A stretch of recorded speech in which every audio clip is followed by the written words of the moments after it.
Hello friends, कैसे हैं आप सभी लोग। हमें उम्मीद है कि आप सभी लोग अच्छे होंगे और आपकी पढ़ाई जो अच्छे से चल रही होगी। फ्रेंड्स, आज हम लोग इस वीडियो में देखने वाले हैं दृष्टि का जो है प्रैक्टिस सेट नंबर 2 यानी कि बीपीएससी टीचर का ये सेट कराया जा रहा है। इसमें प्रैक्टिस सेट नंबर 2 को डिस्कस करेंगे। हमें उम्मीद है कि आपको जो है पहला जो है टेस्ट 1 मिला था दृष्टि का, उसमें आपने देखे होंगे और आपको पसंद आया होगा। तो चलिए आपको जो है प्रैक्टिस सेट नंबर यहाँ पे 2 को आज डिस्कस करते हैं। हमें उम्मीद है कि आपको यह भी सेट पसंद आएगा। निम्नलिखित में से कौन सी एकता व्यवस्था की एक विशिष्टता नहीं है? तो विशिष्टता नहीं है तो आपका इसका राइट आंसर क्या हो जाएगा फ्रेंड? तो ऑप्शन नंबर सी। एकता को एकत्रित राजस्व सीधा सुल्तान के खाते में जाता था, यह एकता व्यवस्था की विशिष्टता नहीं है। ऑप्शन नंबर सी इसका राइट आंसर है। जबकि एकता के जो है एक राजस्व एकत्रित करने की व्यवस्था भी थी, सही है। और सियासतनामा एकता व्यवस्था की जानकारी का स्रोत भी था, ये भी सही है। एकता से एकत्रित राजस्व से सैनिक रखे जाते थे, ये भी सही है। जबकि सी जो है गलत दिया गया है। यहाँ पे मिलान करना है कि निम्नलिखित में से कौन सम्मिलित नहीं है। तो दिया गया है कि दाम जो है ताम्र का मुद्रा होता था, देसाई जो था राजस्व का अधिकारी होता था, और दीवान जो था प्रांतीय राजस्व का मुख्य प्रमुख होता था। और जरीब जो था एक प्रकार का कर था, ये गलत है। जरीब जो होता है फ्रेंड्स, यह लंबाई मापने का यंत्र है। जरीब क्या होता है? लंबाई मापने का एक जो है, यानी कि जो जरीब से लंबाई मापा जाता है, तो ये याद रखिएगा। और एक जो है देखा जाता है एक जरीब में जो है 66 फीट होता है। एक जरीब में कितना होता है? तो 66 फीट होता है। अगला प्रश्न देखते हैं कि निम्नलिखित राजाओं में से किस ने अकबर के पूर्व तानसेन को संरक्षण दिया था? तो अकबर के पूर्व जो है तानसेन को संरक्षण किसने दिया था? तो आप लोग जानते हैं कि दिया था भाटा के राजा रामचंद्र सिंह ने। ऑप्शन नंबर इसका राइट आंसर जाएगा। निम्नलिखित में से किस मंदिर को विदर्भ के खजुराहो के रूप में भी जाना जाता है? तो निम्नलिखित में से किस मंदिर को विदर्भ के खजुराहो के रूप में जाना जाता है? तो आपका इसका सही उत्तर क्या हो जाएगा? तो ऑप्शन नंबर ए हो जाएगा, मार्कंडेश्वर मंदिर को। मार्कंडेश्वर मंदिर इसका राइट आंसर हो जाएगा। निम्नलिखित युगों में से कौन सम्मिलित नहीं है फ्रेंड? तो आपको बताना कि कौन सम्मिलित नहीं है। तो ध्रुवदास भागवत नामावली है, नाभादास ये भागवत माल है, रस खान रसिक प्रिय ये गलत है। जबकि उस्मान चित्रावली है। रसिक प्रिय देखा जाए तो यह जो है आचार्य देवदास का है। आचार्य देवदास का यानी कि कृति है रसिक प्रिय, तो याद रखिएगा। ऑप्शन नंबर सी इसका राइट आंसर हो जाएगा। सर्वोच्च न्यायालय के न्यायाधीश किससे संबंधित करते हुए पत्र लिखकर अपना पद त्याग सकता है? तो सर्वोच्च न्यायालय के न्यायाधीश किससे संबंधित करते हुए जो पत्र लिखकर अपना त्याग पत्र दे सकता है? तो यह हो जाएगा राष्ट्रपति को। ऑप्शन नंबर 20 का राइट आंसर, राष्ट्रपति को। निम्नलिखित अनुच्छेदों में से कौन सा अनुच्छेद राज्य को ग्राम पंचायतों को संगठित करने हेतु जो है कदम उठाने के लिए निर्देशित करता है? तो यह आपका निर्देशित करता है कौन? तो अनुच्छेद 40 हो जाता है। Option number B. अनुच्छेद 40 में जो ग्राम पंचायतों से संबंधित दिया गया है, और ग्राम पंचायतों में दिया गया है तो अगर अनुसूची कहा जाएगा तो अनुसूची 11 हो जाएगा। इसमें जो है 29 विषय शामिल किया गया है, और नगर पालिका में जो है 18 विषय शामिल किया गया है, तो ये याद रखिएगा। भारतीय संसद की लोकलेखा समिति का अध्यक्ष कौन मनोनीत करता है? तो यह जो है भारतीय संसद की लोकलेखा समिति को जो है अध्यक्ष को कौन मनोनीत करता है? तो यह करता है प्रधानमंत्री। ऑप्शन नंबर 20 का राइट आंसर, प्रधानमंत्री के द्वारा मनोनीत किया जाता है। संघ सरकार तथा राज्यों के मध्य आर्थिक संबंधों को विवेचना की गई है। तो संघ सरकार तथा राज्यों के मध्य आर्थिक संबंधों को विवेचना की गई है, तो यह आपका सही उत्तर हो जाएगा। ऑप्शन नंबर बी, अनुच्छेद 268 से 281 के अंतर्गत। संविधान सभा के संवैधानिक सलाहकार कौन थे?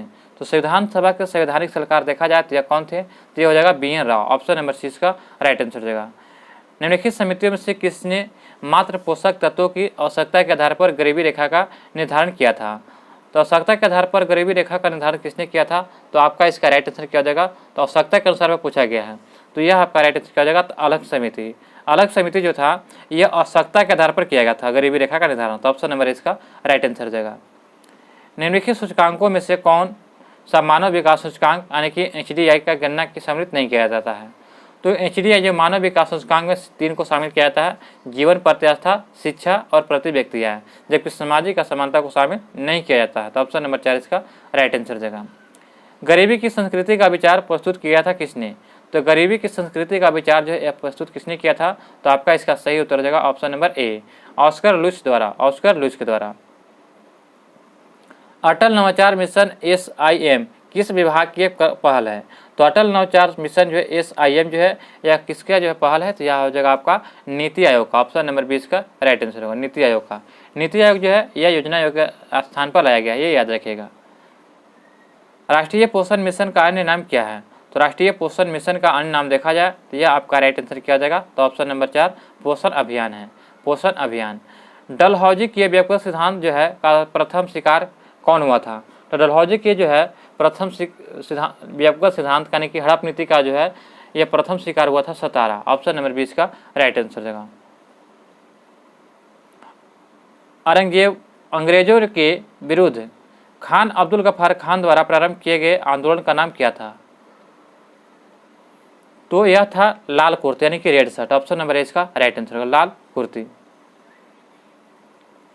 निम्नलिखित में से किस विरोध में रविंद्रनाथ टैगोर ने अपनी नाइटहुड की उपाधि परित्याग किया था? तो नाइटहुड की उपाधि कब परित्याग किया था? तो आपका इसका सही उत्तर हो जाएगा option number B Jallianwala Bagh नरसंहार में। ऑप्शन नंबर 20 का राइट आंसर देगा।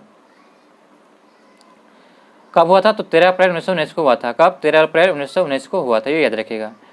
रॉलेट एक्ट भी 1919 में लाया गया था और साइमन कमीशन का जो है कहेगा कि भारत में कब आया था? तो 1928 में आया था, 1928 में। और क्रिप्स मिशन 1942 में आया था, तो ये याद रखिएगा। अगला प्रश्न है कि सर टॉमस मुंडो किन वर्षों में मद्रास के गवर्नर थे? तो सर टॉमस मुंडो जो था यह किस वर्ष मद्रास के गवर्नर थे? तो सही आपका राइट आंसर क्या हो जाएगा? तो ऑप्शन नंबर जो है 19 का आपका हो जाएगा ए, यानी कि जो 1820 से 1827 में। ऑप्शन नंबर इसका राइट आंसर होगा। पश्चिम भारत के जो है DK कर्वे का नाम निम्नलिखित में से किस संदर्भ में आता है? तो विधवा पुनर्विवाह का जो है संदर्भ में पश्चिम भारत के DK कर्वे का नाम आता है विधवा पुनर्विवाह से। 1924 का बंगाल का तारकेश्वर आंदोलन निम्नलिखित में से किसके विरुद्ध हुआ था? तो 1924 का जो बंगाल का तारकेश्वर आंदोलन निम्नलिखित में से किसके विरुद्ध किया गया था? तो यह किया गया था आपका राइट आंसर देगा यह मंदिरों के भ्रष्टाचार के लिए। ऑप्शन नंबर इसका राइट आंसर देगा। वर्ष 1929 में जारी किए गए दीपावली घोषणा पत्र का संबंध था? तो वर्ष 1929 में जारी किए गए दीपावली घोषणा पत्र का संबंध किससे था? तो यह आपका राइट आंसर होगा डोमिनियन स्टेट से। ऑप्शन नंबर 20 का राइट आंसर डोमिनियन स्टेट से। गांधी जी को वन मैन बाउंड्री फोर्स, एक याद रखिएगा, गांधी जी को वन मैन बाउंड्री फोर्स जो है यह किसने संबोधित किया था? तो यह जो है जब जो है भारत पाकिस्तान में जब युद्ध छिड़ गया था, यानी कि भारत पाकिस्तान जब आज़ादी के समय जो है यानी कि प्रत्यक्ष कार्रवाई दिवस यानी कि जो है हुआ था, उस समय जो था यानी कि लॉर्ड माउंटबेटन ने ये हर एक जगह जो जा कर ये जो है महात्मा गांधी ने जो है हर एक जगह जो है व्यक्तियों को शांत करा रहा था। उसमें क्या हुआ था कि हिंदू मुस्लिम में दंगा छिड़ गया था और दंगा में जो बहुत सारे हिंदू मुस्लिमों को मार रहे थे और मुस्लिम हिंदुओं को मार रहे थे। ये जो है आप लोग फिल्म देखे होंगे गदर फिल्म में, गदर फिल्म में जो यही हो रहा था। जब यहाँ से वहाँ लोग पाकिस्तान जा रहे थे, पाकिस्तान से कुछ लोग भारत आ रहे थे, उसी समय जो था ये हर एक जगह तो क्या हो रहा था, तो कत्लेआम हो रहा था। उसी समय महात्मा गांधी एक ऐसे व्यक्ति थे जो हर एक जगह सभी को समझाते फिर रहे हैं कि जो है ऐसा दंगा बंद करो। इसीलिए जो लॉर्ड माउंटबेटन ने जो इनको जो है वन मैन बाउंड्री फोर्स कहा था कि एकमात्र जो है भारत जो है सेना कौन है जो बाउंड्री पर तैनात है, तो महात्मा गांधी हैं। तो ये याद रखिएगा लॉर्ड माउंटबेटन। निम्नलिखित में से किस अधिवेशन के लिए कांग्रेस ने पहली बार एक महिला को अध्यक्ष चुना था? तो निम्नलिखित में से किस अधिवेशन के लिए महिला अध्यक्ष चुना गया था? तो महिला अध्यक्ष को याद रखिएगा फ्रेंड्स, 3 को चुना गया था। एक याद रखिएगा 1917 में, दूसरा का इसमें 8 जोड़िएगा तो 1925 आ जाएगा, फिर 8 जोड़िएगा तो 1933 आ जाएगा। तो 3 महिलाएं जो ये कांग्रेस की अध्यक्षता जो कही थी, यानी कि भारतीय राष्ट्रीय कांग्रेस की अध्यक्ष बनी थी। तो पहला में 1917 में कौन? तो एनी बेसेंट, कहाँ? कलकत्ता में अध्यक्षता किया था। एनी बेसेंट जो थी भारतीय नहीं थी, ये आयरलैंड की महिला थी। फिर 1925 में जो है यानी कि सरोजिनी नायडू, ये जो है कानपुर में अध्यक्षता किया था। फिर 1933 में जो है नलिनी सेन ने जो है यह भी कलकत्ता में अध्यक्षता किया था। तो ऑप्शन नंबर क्या हो जाएगा? तो ऑप्शन नंबर ए हो जाएगा। बिहार के जो है क्वेश्चन है, बिहार के लिए प्रश्न याद रखिएगा। कुछ जो है गया में जो 1922 में हुआ था, जिसके अध्यक्षता किसने किया था? तो CR दास ने, चितरंजन दास ने किए थे, CR दास ने किए थे। और एक और जो है बिहार में हुआ था तो 1912 में, यानी कि बांकीपुर पटना में। इसकी अध्यक्षता किसने किया था? तो माधोलकर ने किए थे। 2 अधिवेशन जो ऐसे प्रमुख हैं जो है बिहार के एग्जाम के लिए महत्वपूर्ण होता है, एक 1912 का और एक 1922 का। तो ये याद रखिएगा। लखनऊ में 1857 के स्वतंत्रता संग्राम का नेतृत्व किसने किया था? तो लखनऊ में 1857 के स्वतंत्रता संग्राम का नेतृत्व किसने किया था? तो सभी लोग जानते हैं कि लखनऊ से जो कौन थे, तो आपका right answer Begum Hazrat Mahal. Option number C इसका राइट आंसर हो जाएगा। लोकहितवादी उपनाम किससे जाना जाता है? तो तो यह आपका जाना जाता है गोपाल हरि देशमुख को, लोकहितवादी गोपाल हरि देशमुख को कहते हैं। अगला प्रश्न हमारा दिया गया है कि कामागाटा मारू क्या है? तो कामागाटा मारू जो है यह क्या है? तो आपका इसका सही उत्तर हो जाएगा ऑप्शन नंबर सी हो जाएगा, एक जहाज है। 1946 के कैबिनेट मिशन का नेतृत्व किसने किया था? तो 1946 के कैबिनेट मिशन का नेतृत्व किसने किया था? तो यह आपका सही उत्तर हो जाएगा option number A, sir Pethick Lawrence. Option number A इसका राइट आंसर होगा, सर पैथिक लॉरेंस हो जाएगा। अखिल भारतीय किसान सभा का संस्थापक या अध्यक्ष कौन थे? तो अखिल भारतीय किसान सभा का संस्थापक जो स्वामी सहजानंद सरस्वती थे। ऑप्शन नंबर 20 का राइट आंसर हो जाएगा। अगला प्रश्न हमारा दिया गया 30 नंबर कि ब्रिटिश ईस्ट इंडिया कंपनी ने चाय के व्यापारिक अधिकार को खो दिया था, कब? तो चाय को भी व्यापारिक एकाधिकार को कब खो दिया था? तो यह खोया था 1833 के चार्टर एक्ट में, यानी कि पूर्णतः इसमें जो है खो दिया था। अंशतः कहेगा समाप्त कब किया गया था? तो 1813 के चार्टर एक्ट में, और पूर्णतः हो जाएगा 1833 के। तो ऑप्शन नंबर सी इसका राइट आंसर हो जाएगा। दक्षिण पश्चिम मानसून काल में निम्नलिखित स्थानों में से सबसे कम वर्षा कहाँ होती है?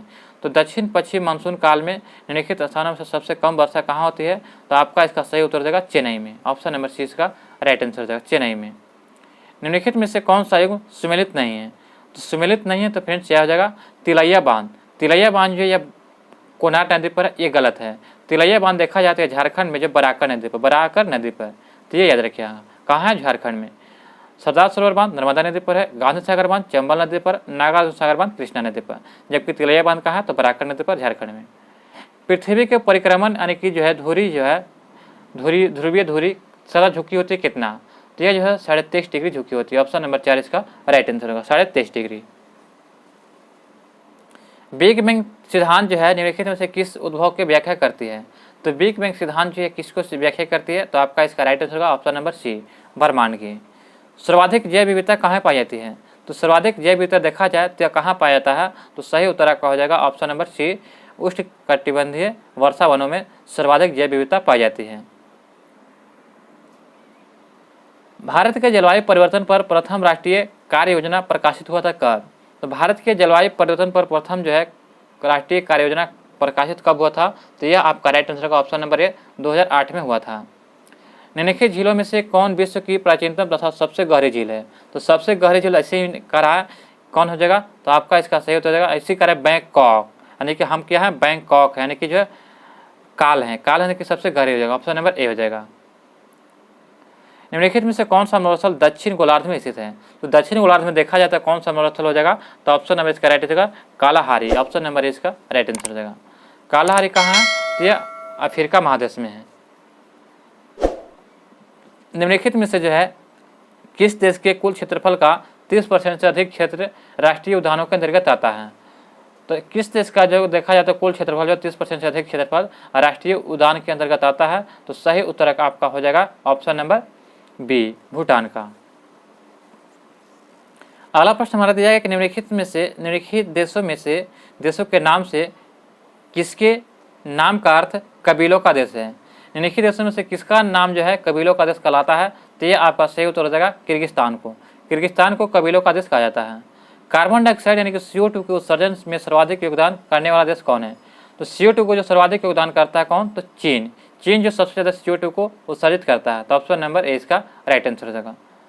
CO2 से जो है ग्लोबल वार्मिंग हो रहा है, जिसके कारण क्या हो रहा है कि जो ग्लेशियर के बर्फ जो है वो धीरे धीरे पिघल रहा है, और पिघलने से क्या हो जाएगा कि स्थल जो खंड हो जाएगा उसमें कमी हो जाएगा, क्योंकि जब पानी भरेगा तो स्थल खंड क्या हो जाएगा? डूब जाएंगे, जिससे क्या हो जाएगा जो लोगों को रहने के लिए बहुत परेशानी हो जाएगी।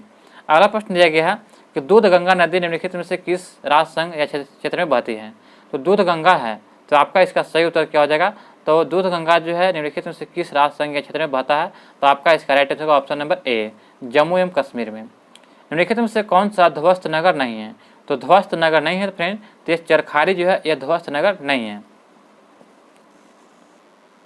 भारत की निम्नलिखित झीलों में से कौन जम्मू कश्मीर में अवस्थित है? तो जम्मू कश्मीर में कौन अवस्थित है? तो सही उत्तर हो जाएगा अंचार झील। ऑप्शन नंबर सी हो जाएगा अंचार झील। भारत के निम्नलिखित मृदाओं में से कौन सी जो है बेसाल्ट लावा यानी कि अपक्षय के कारण निर्मित हुआ है? तो यह निर्मित हुआ आपका, इसका सही उत्तर हो जाएगा ऑप्शन नंबर 4। रेगुर मिट्टी जिसको काली मिट्टी कहते हैं, यह बेसाल्ट लावा से अवक्षय से निर्मित हुआ है। ऑप्शन नंबर 4 इसका राइट आंसर हो जाएगा। रेगुर मिट्टी में जो है कपास की खेती अधिक होती है, ये याद रखेगा। और भारत में सबसे अधिक मात्रा में मिट्टी कौन पाई जाती है, तो जलोढ़ मिट्टी पाई जाती है, जो 22% पर भारत के कुल क्षेत्रफल का है। अगला प्रश्न देखते हैं कि पुस्तक the origin of the species किसके द्वारा लिखा गया है, तो यह लिखा गया है आपका राइट आंसर हो जाएगा ऑप्शन नंबर 4 डार्विन के द्वारा। शैवाल और कवक के मिलने से लाइकेन बनता है, जिसे क्या कहते हैं, तो आपका इसका सही उत्तर हो जाएगा मर्चुअलिज्म। मर्चुअलिज्म इसका राइट आंसर हो जाएगा ऑप्शन नंबर बी। अगला प्रश्न दोस्तों कि निम्नलिखित में से कौन सा जो है प्रोकैरियोटिक कोशिका में उपस्थित होता है, तो सभी लोग जानते हैं कि प्रोकैरियोटिक कोशिका में क्या उपस्थित जो है होता है, तो आपका इसका सही उत्तर हो जाएगा ऑप्शन नंबर ए 70 इस प्रकार के राइबोसोम होता है। सौर ऊर्जा एटीपी में बदलती है, तो सौर ऊर्जा एटीपी में बदलती है किसको में, तो सही उत्तर हो जाएगा आपका क्लोरोप्लास्ट में। ऑप्शन नंबर 20 का राइट आंसर होगा। सौर ऊर्जा यहाँ पर पूछा गया है। प्रकाश संश्लेषण का उत्पादन होता है, तो प्रकाश संश्लेषण का उपोत्पाद क्या होगा, तो आपका इसका सही उत्तर हो जाएगा O2 के कारण, ऑक्सीजन के कारण ये जो है प्रकाश संश्लेषण का उपोत्पाद होता है। ऑप्शन नंबर बी हो जाएगा। फ्रेंड्स, हमें उम्मीद है कि आपको ये वीडियो पसंद आ रहा होगा। अभी तक हमारे चैनल पर नए हैं दोस्तों, तो चैनल को सब्सक्राइब करना ना भूलें और बेल आइकन नोटिफिकेशन को ऑन करना ना भूलें, ताकि हमारी वीडियो सबसे पहले आप तक पहुँचे। और वीडियो का लिंक हो सके तो अपने स्टेटस में और टेलीग्राम अपने स्टेटस में और जो है ग्रुप में जरूर शेयर कीजिएगा। अगला प्रश्न हमारा दिया गया है कि हड्डियों की पढ़ाई विज्ञान की शाखा के अंतर्गत किया जाता है, तो ऑस्टियो का अध्ययन को जो है क्या कहते हैं, तो ऑस्टियोलॉजी कहा जाता है। Option number 4 osteology. नेक्स्ट प्रश्न देखते हैं। हमारा अगला प्रश्न दिया गया है कि प्रश्न नंबर 52 के निम्नलिखित में से किस किस कोशिकाओं में कोई एंजाइम नहीं होता, तो आपका इसका सही उत्तर हो जाएगा ऑप्शन नंबर 4 उपयुक्त में से कोई नहीं। बताया जाता है कि निम्नलिखित में से किसकी कोशिकाओं में कोई एंजाइम नहीं होता, तो ऑप्शन नंबर 4 इसका राइट आंसर हो जाएगा। अगला प्रश्न हमारा दिया गया है कि मनुष्य के शरीर में किस अंग में लिम्फोसाइट का निर्माण होता है, तो लिम्फोसाइट का निर्माण देखा जाए तो यह कहाँ होता है, तो अस्थि मज्जा में होता है। Option number B. अगला प्रश्न हमारा दिया गया है कि निम्नलिखित में से किस हार्मोन में आयोडीन मिलती है, तो आयोडीन जो सभी लोग जानते हैं कि किससे मिलती है, तो आपका इसका सही उत्तर हो जाएगा ऑप्शन नंबर जो है यानी कि सी इसका राइट आंसर होगा थायरॉक्सिन। थायरॉक्सिन हार्मोन में जो है आयोडीन मिलती है। ऑप्शन नंबर सी इसका राइट आंसर हो जाएगा। एड्स किसके कारण होता है, तो एड्स जो होता है यह वायरस का कारण होता है। ऑप्शन नंबर 4 हो जाएगा वायरस के कारण। दाब का मात्रक होता है, तो दाब का मात्रक क्या होता है दोस्तों, तो यह हो जाएगा आपका राइट आंसर क्या हो जाएगा, तो आपका ऑप्शन नंबर जो है 4 हो जाएगा न्यूटन पर मीटर स्क्वायर हो जाएगा। Option number 4। अगला प्रश्न है कि सूर्य जो है सूर्य का प्रकाश पृथ्वी तक पहुंचता है, तो सूर्य का प्रकाश जो पृथ्वी तक पहुंचता है किसके कारण, तो कितना मिनट में, तो 8 मिनट में पहुंचता है। ऑप्शन नंबर सी हो जाएगा। निम्नलिखित में से कौन सी अदिश राशि है, यहाँ पे अदिश राशि पूछा गया है, तो दोस्तों यहाँ पे अदिश राशि सभी लोग जानते हैं कि ये जो दाब जो है ये अदिश राशि हो जाएगा, जबकि बल वेग त्वरण ये सदिश राशि हो जाएगा। निम्नलिखित में से किस राशि का मात्रक नहीं होता है, तो मात्रक नहीं होता है तो विकृति का, विकृति का जो है कोई मात्रक नहीं होता है। अगला प्रश्न है कि जो है वायु में ध्वनि की तरंग होती है, तो वायु में जो ध्वनि की तरंग क्या होती है, तो ये आपका हो जाएगा ऑप्शन नंबर बी अनुदैर्ध्य होती है। Option number B. ध्वनि को गमन करने के लिए माध्यम की आवश्यकता होती है, और ध्वनि का जो है यानी कि चाल कितना होता है, 332 मीटर पर सेकेंड होता है यह हवा में। किसने चंपारण सत्याग्रह के दौरान किसने बिहार में गांधी जी को जान बचाई थी, तो गांधी जी को जान जो है बचाई थी बतख मियाँ ने। चलिए इसके बारे में देखते हैं। गांधी जी जो थे जब जो है चंपारण सत्याग्रह कर रहे थे, तो उस समय जो है यानी कि जो अंग्रेज से मिलने गए थे, तो उन्होंने जो है उनको जान से मारने के लिए क्या किया था कि दूध में जहर मिला दिया था। तो उस समय जो बतख मियाँ जो थे ये जो थे बिहार के ही थे, इन्होंने जो उनको यहाँ जो क्या हुआ था तो काम करते थे, तो उन्होंने जो कहा कि आप उसको दूध में जहर मिला दीजिएगा। तो खाना खाने के बाद क्या हुआ था, गांधी जी जो थे दूध पिया करते थे, तो उन्होंने कहा कि खाना खाएंगे या दूध पियेंगे, तो दूध में जहर मिला दिया था। तो जब जहर मिला दिया था बतख मियाँ जानते थे, तो उन्होंने कहा किया कि जो सोचें कि गांधी जी इतना बढ़िया काम कर रहे हैं भारतीयों के लिए या बिहार में आए हैं, इनको मारना अच्छी बात नहीं है। तो इसीलिए जो उन्होंने जो है दूध को क्या किया था कि जब खाना खा रहे थे उस समय और भी व्यक्ति वहाँ पर गए थे, राजेंद्र प्रसाद भी थे, तो राजेंद्र प्रसाद को जब हाथ धो रहे थे खाना खाकर, तो उनको इशारा किए दूध की ओर, तो समझ गए कि दूध में कुछ गड़बड़ है, इसलिए क्या किए कि जो है उस दूध को किसी तरह से जो है गिरा दिए, यानी कि जो है टकरा करके गिरा दिए। तो गिर गया, तो उस समय क्या हुआ कि उनकी जान बच गया। तो फिर गांधी जी ने कहा कि आप हमारे भाग में आज का दूध नहीं था, इसलिए आज हम दूध नहीं पिएंगे। तो इस प्रकार से उन्होंने जान बचाई थी। तो दोस्तों ऑप्शन नंबर 20 का राइट आंसर हो। ये जो है बीपीएससी में पूछा गया था। अगला प्रश्न है कि असहयोग आंदोलन के दौरान किसने जो बिहार में किसानों का अगुवाई था। तो बिहार में जो है असहयोग आंदोलन के दौरान कौन था। तो सभी लोग जानते हैं कि आपका इसका सही उत्तर हो जाएगा option number B, Swami Sahajanand हो जाएंगे, सॉरी स्वामी जो है विद्यानंद हो जाएगा। ऑप्शन नंबर बी हो जाएगा, 62 का बी हो जाएगा। अगला प्रश्न देखते हैं कि स्वराज दल की स्थापना बिहार में किसने किया था। तो स्वराज दल की स्थापना बिहार में पूछा गया है। अगर भारत में कहा था तो चित्तरंजन दास ने किया था, लेकिन बिहार में श्री कृष्ण सिंह ने किए थे। ये बीपीएससी में पूछा गया प्रश्न है। अगला प्रश्न देखते हैं कि जो है कि हमारा अगला प्रश्न है कि Mahatma Gandhi and Bihar some reminiscence के लेखक कौन है। तो यह जो है इस पुस्तक के लेखक कौन है। तो आपका इसका सही उत्तर हो जाएगा डॉक्टर राजेंद्र प्रसाद। बंगाल में द्वैध शासन प्रणाली किसके द्वारा लागू किया गया था। तो द्वैध शासन प्रणाली जो है किसके द्वारा लागू किया गया था बंगाल में। तो आपका इसका सही उत्तर हो जाएगा option number C, Robert Clive के द्वारा। ऑप्शन नंबर सी इसका राइट आंसर है, रॉबर्ट क्लाइव के द्वारा। लेप्चा कहाँ की जनजाति है। लेप्चा जो है कहाँ की प्रमुख जनजाति है। तो यह हो जाएगा आपका सिक्किम की। पटना कहाँ की राजधानी है। तो यह बहुत आसान प्रश्न है कि यह बिहार की राजधानी पटना है। अगला प्रश्न देखते हैं, अरुणाचल प्रदेश की राजधानी ईटानगर है, सिक्किम की राजधानी गंगटोक है, आंध्र प्रदेश की राजधानी कहाँ है। तो आंध्र प्रदेश की राजधानी जो है यह हो जाएगा अमरावती। अगला प्रश्न है कि पिता के बड़े भाई को क्या कहते हैं। तो पिता के जो बड़े भाई होते हैं उससे जो क्या कहते हैं तो ताऊ कहकर पुकारते हैं। ऑप्शन नंबर इसका राइट आंसर ताऊ। निम्नलिखित में से विलुप्त को हो रहा है पक्षी, निम्नलिखित में से विलुप्त हो रहे पक्षी कौन सा हो जाएगा। तो आपका इसका सही उत्तर हो जाएगा ऑप्शन नंबर 4, धूसर बगुला जो है यह विलुप्त होने की कगार पर है। जो विलुप्त होने की कगार पर होता है उस जो है उसको किसके अंतर्गत रखा जाता है। तो रेड डाटा बुक के अंतर्गत रखा जाता है। तो याद रखिएगा। अपने शिकार को जीभ से भोजन पकड़ने वाला जीव कौन है। तो सभी लोग जानते हैं कि जो सांप जो होता है तो आपका इसका राइट आंसर क्या हो जाएगा। तो सांप जो होता है अपने जीभ से जो शिकार को पकड़ने वाला जीव है, क्योंकि जब जीभ निकालता है तो उसको टेम्परेचर नापता है कि कौन सा जीव जो है हमारे खाने लायक है और कौन सा खाने लायक नहीं है। तो ऑप्शन नंबर सी इसका राइट आंसर हो जाएगा। सोन और गंगा नदी का संगम बिहार के किस जिले में हुआ है। तो सोन और गंगा नदी का जो संगम जो है ये बिहार के जो पटना जिले में हुआ है। ये कहाँ पे, तो दानापुर में। तो ऑप्शन नंबर 20 का राइट आंसर हो जाएगा। दामोदर, कोयल और स्वर्ण रेखा नदियाँ ये जो है किससे निकलती हैं। तो दामोदर, कोयल और स्वर्ण रेखा नदियाँ जो है ये सभी जो नदियाँ ये कहाँ से निकलते हैं। तो छोटा नागपुर के पठार से। ऑप्शन नंबर सी इसका राइट आंसर हो जाएगा। बिहार का अशोक किस नदी को कहते हैं। तो आप लोग सभी लोग जानते ही हो कि बिहार का अशोक किस नदी को कहते हैं। तो कोसी नदी हो जाएगा। Option number C. ये जो उत्तर भारत की नदी हैं, ये जो है उत्तर बिहार की नदियाँ हैं जो कोसी नदी हैं, और ये नदियाँ जो है कटिहार में आकर जो है गंगा नदी से मिल जाती हैं। एशिया की सबसे बड़ी एवं ताज़ा जल वाली गोखुर झील बिहार के किस जिला में है। तो एशिया की सबसे बड़ी एवं ताज़ा जल वाली गोखुर झील तो यह जो है बताया जाएगा कि कहाँ पे है। तो आपका इसका सही उत्तर हो जाएगा ऑप्शन नंबर बी, कांवर झील में। कहाँ पे, कांवर झील। गोखुर झील कौन सी है, तो कांवर झील हो जाएगा। कांवर झील कहाँ है, तो ये बेगूसराय में। कांवर को क्या करना है कि ला करके क्या करना है कि बिग देना है, तो इसलिए याद रखिएगा बेगूसराय। कांवर को ला करके क्या करना है तो बिग देना, तो बेगूसराय हो जाएगा याद। बिहार के किस जिले में तेल्हाड़ कुंड जलप्रपात अवस्थित है। तो तेल्हाड़ जल कुंड प्रपात जो है यह कहाँ अवस्थित है। तो ऑप्शन नंबर सी हो जाएगा कैमूर में। यह भी प्रश्न जो है यह बीपीएससी में 68 में पूछा गया है प्रश्न। अगला प्रश्न देखते हैं।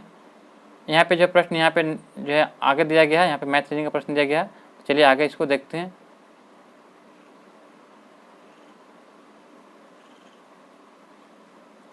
हमारे यहाँ से प्रश्न दिया गया 106 से कि डॉल्फिन डे मनाया जाता है कब। तो दोस्तों बताना है कि डॉल्फिन डे जो है कब से मनाया जाता है। तो फ्रेंड्स आपका इसका राइट आंसर क्या हो जाएगा। तो डॉल्फिन डे मनाया जाता है ऑप्शन नंबर ए 5 अक्टूबर को। 5 अक्टूबर को जो डॉल्फिन डे मनाया जाता है। यहाँ पे मिलान करना है कि जो है विधानसभा सदस्यों की संख्या। तो गोवा में 40 है, उत्तराखंड में 70 है और मणिपुर में 62 है। ये गलत है। मणिपुर में जो 60 है, मणिपुर में विधानसभा की संख्या कितना है 60। उत्तर प्रदेश में 403 है। तो ऑप्शन नंबर सी इसका राइट आंसर जाएगा। निम्नलिखित में से किसको जो संयुक्त राज्य अमेरिका में प्रथम महिला ट्रेजरी सेक्रेटरी के रूप में नियुक्त किया गया है। तो दोस्तों यह नियुक्त किया गया किसको। तो आपका इसका सही उत्तर हो जाएगा option number B, Janet Yellen को। जेनेट येलन को जो है संयुक्त राज्य अमेरिका में जब प्रथम महिला ट्रेजरी सेक्रेटरी के रूप में नियुक्त किया गया है। फ्रेंड्स हमें उम्मीद है कि आपको ये वीडियो पसंद आ रहा होगा। अभी तक हमारे चैनल को सब्सक्राइब नहीं किए हैं तो चैनल को सब्सक्राइब करना ना भूलें और बेल आइकन नोटिफिकेशन को ऑन कर लें ताकि हमारी वीडियो सबसे पहले आप तक पहुँचे। और वीडियो के लिंक जो है अपने व्हाट्सएप के स्टेटस में लगाएं और जो है ग्रुप में शेयर जरूर कीजिए। निम्नलिखित में से किस स्थान पर जो भारत में प्रथम नगर निगम स्थापित किया गया था? तो प्रथम नगर निगम जो है स्थापित किया गया था, सभी लोग जानते हैं कि यह मद्रास में स्थापित किया गया था। ऑप्शन नंबर 20 का राइट आंसर हो जाएगा। यह 17वीं शताब्दी में। फवाद नामक पुस्तक शेख निजामुद्दीन औलिया की बातचीत का विवरण है। इसका संकलन किसने किया था? तो इसकी संकलनकर्ता है आमिर हसन सिद्दी। ऑप्शन नंबर इसका राइट आंसर हो जाएगा। निम्नलिखित में से कौन सा अंटार्कटिका में भारत का स्थायी और उसके द्वारा परिचालित अनुसंधान है? तो अंटार्कटिका में देखा जाए तो 3 गो है। भारत का जो है अंटार्कटिका में 3 गो अनुसंधान है। एक हो जाएगा गंगोत्री पहला था, दूसरा का नंबर था तो मैत्री, और तीसरा का नंबर है भारती। क्या है? तीसरा का नंबर भारती। तो बताया जा रहा है कि इनमें से कौन जो है भारतीय निम्नलिखित में से अंटार्कटिका में भारत का स्थायी और उसके द्वारा परिचालित अनुसंधान स्टेशन है? तो यह आपका हो जाएगा ऑप्शन नंबर सी, भारती और मैत्री जो यह भी संचालित है, जबकि जो है गंगोत्री बंद हो चुका है। निम्नलिखित स्थानों में से कहाँ रेल संग्रहालय राष्ट्र को समर्पित किया गया है? तो यह आपका राइट आंसर हो जाएगा ऑप्शन नंबर ए हो जाएगा, यानी कि हुबली में। मंगल मिशन का प्रक्षेपण करने वाला पहला अरब राष्ट्र कौन है? तो मंगल मिशन का प्रक्षेपण करने वाला पहला अरब राष्ट्र कौन हो जाएगा? तो सही उत्तर हो जाएगा ऑप्शन नंबर सी, 13 का सी हो जाएगा, संयुक्त अरब अमीरात हो जाएगा। भारत के निम्नलिखित राज्यों में से किसमें कोविड-19 अवधि में पहली बार ई लोक अदालत प्रारंभ किया गया था? तो ई लोक अदालत प्रारंभ किया गया था छत्तीसगढ़ में। ऑप्शन नंबर सी का राइट आंसर हो जाएगा। भारत में राष्ट्रीय पंचायती राज दिवस कब मनाया जाता है? तो भारत में जो है पंचायती राष्ट्रीय दिवस मनाया जाता है कब? तो सही उत्तर हो जाएगा आपका ऑप्शन नंबर 4, 24 अप्रैल को। अंतर्राष्ट्रीय सौर संगठन का सचिवालय वर्तमान में निम्नलिखित में से किस स्थान पर स्थित है? तो दोस्तों आपका इसका सही उत्तर क्या हो जाएगा? तो अंतर्राष्ट्रीय सौर संगठन का सचिवालय वर्तमान में निम्नलिखित में से कहाँ है? तो उत्तर हो जाएगा गुरुग्राम हरियाणा में। 100% सौर ऊर्जा पर चलने वाला भारत का पहला संघ राज्य क्षेत्र कौन हो जाएगा? तो संघ राज्य क्षेत्र कौन हो जाएगा? तो आपका इसका सही उत्तर हो जाएगा ऑप्शन नंबर सी हो जाएगा, दीव हो जाएगा। 100% सौर ऊर्जा से चलने वाला भारत का पहला संघ राज्य कौन हो जाएगा? तो दीव हो जाएगा, ऑप्शन नंबर सी हो जाएगा। यहाँ पे जो मिलान करने के लिए दिया गया है कि सूची 1 सूची 2 को मिलान करने के लिए दिया गया है, तो चलिए मिलान करते हैं। तो दिया गया डेरियस जो है, यह डेरियस, तो ये हो जाएगा यानी कि जापान में। जापान की सर्वाधिक प्रभावित देश है तो हरिकेन से। और जो है हेजिबिस जो है ये कहाँ का है? तो ये हो जाएगा आप फिर से देखते हैं फ्रेंड। यहाँ पर दिया है कि डोरिन जो है यह हरिकेन तूफान यह बहामास को प्रभावित करता है। किसको? बहामास को। हेजिबिस जो है जापान को हरिकेन तूफान प्रभावित करता है। लेकीमा आपका हो जाएगा यानी कि 2 चीन को प्रभावित करता है, और मिटांग दक्षिण कोरिया को। तो आपका इसका सही हो जाएगा 1, 4, 2, 3। चलिए इसको देखते हैं 1, 4, 2, 3 कहाँ पे है? तो 1, 4, 2, 3 ऑप्शन नंबर बी हो जाएगा। निम्नलिखित में से कौन सा दुनिया का पहला जो है 100% जैविक राज्य है? तो 100% जैविक राज्य हो जाएगा आपका सिक्किम, जो भारत का राज्य है, ऑप्शन नंबर सी। आज का फ्रेंड्स अंतिम प्रश्न हमारा दिया गया है कि रामायण के रचनाकार कौन थे? तो रामायण के रचनाकार जो किसने रामायण किया था? तो वाल्मीकि ने। रामायण के रचनाकार कौन है? तो वाल्मीकि हो जाएंगे, ऑप्शन नंबर 4 इसका राइट आंसर होगा। दोस्तों हमें यहाँ पे जो आपका सेट जो है 2 जो है डिस्ट्रिक्ट का समाप्त होता है। हमें उम्मीद है कि आपको यह सेट पसंद आया होगा। अभी तक हमारे चैनल पर नए हैं तो चैनल को सब्सक्राइब करना ना भूलें और बेल आइकन नोटिफिकेशन को जरूर दबाएं ताकि हमारी वीडियो सबसे पहले आप तक पहुँचे। और लाइक वीडियो को जरूर कीजिएगा और चैनल को जो है यानी कि वीडियो का लिंक को जो है दोस्तों के साथ ग्रुप में जरूर शेयर कीजिएगा। मिलते हैं दोस्तों सेट नंबर 3 में। जय हिंद, जय भारत।